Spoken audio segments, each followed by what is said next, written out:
আউযু বিল্লাহি মিনাশ শাইতানির রাজীম। বিসমিল্লাহির রহমানির রহিম। পরম করুণাময় অসীম দয়ালু আল্লাহর নামে শুরু করছি। এমন একজন সত্তা, এমন একজন জাত, আর রহমান ও রহিম। আল্লাহ পাক বলছেন সূরা ফাতিহার প্রথম 1 নম্বর আয়াতের মধ্যে, আলহামদুলিল্লাহি রাব্বিল আলামিন, সমস্ত প্রশংসা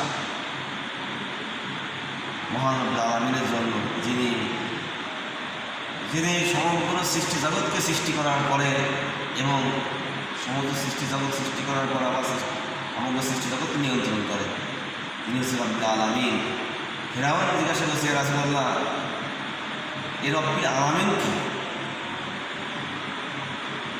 মুসা আলাইহিস উত্তর দিলেন, যিনি আসমান এবং জমিন, এই দুভয়ে আসমান এবং জমিনের মধ্যে যা কিছু আছে সব কিছু তিনি সৃষ্টি করেছেন। সমগ্র সৃষ্টি, এই সমগ্র সৃষ্টিকে সৃষ্টি করার পর এবং নিয়ন্ত্রণ করেন তিনি হচ্ছেন রব। তিনি হচ্ছেন রব্বুল আলামিন।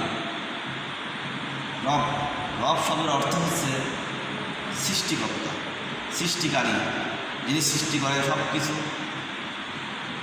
জগৎসমূহ, 7 আসমানের উপরে একটা জগৎ আছে, রুহের জগৎ, দুনিয়াবি একটা জগৎ।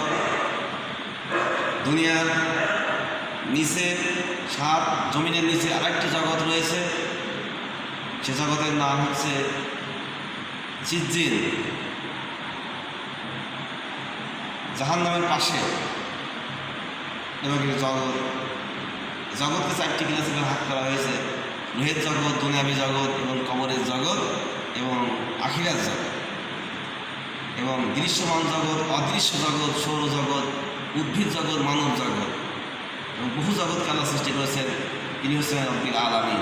মুসা আলাইহিস সালামের অ্যান্সারে বলছে যে এত জগৎ, এত সব জগৎ আল্লাহ সৃষ্টি করেছে এবং সেই জগতের শেষ নাই। আর আমরা যখন বলি আলহামদুলিল্লাহ রাব্বিল আলামিন, আলহামদুলিল্লাহ, বান্দা যখন বলে আলহামদুলিল্লাহ ঘোষণা করে, হে আল্লাহ, সমস্ত নিয়ামত সবই আপনার জন্য। ঘোষণা আহমাদুল্লাহ, আহমদুল্লাহ অর্থ হচ্ছে আল্লাহ, আমি তোমার প্রশংসা করছি, বর্তমানে প্রশংসা করছি। এই বর্তমানে প্রশংসা করা এই আয়াতের অন্তর্ভুক্ত। যদি বলে যে আলহামদুলিল্লাহ, সেটাও এই আয়াতের অন্তর্ভুক্ত। অর্থাৎ সমস্ত প্রশংসা, অর্থাৎ বর্তমান, অতীত এবং ভবিষ্যতে সমস্ত প্রশংসা আল্লাহ রাব্বুল আলামিনের জন্য।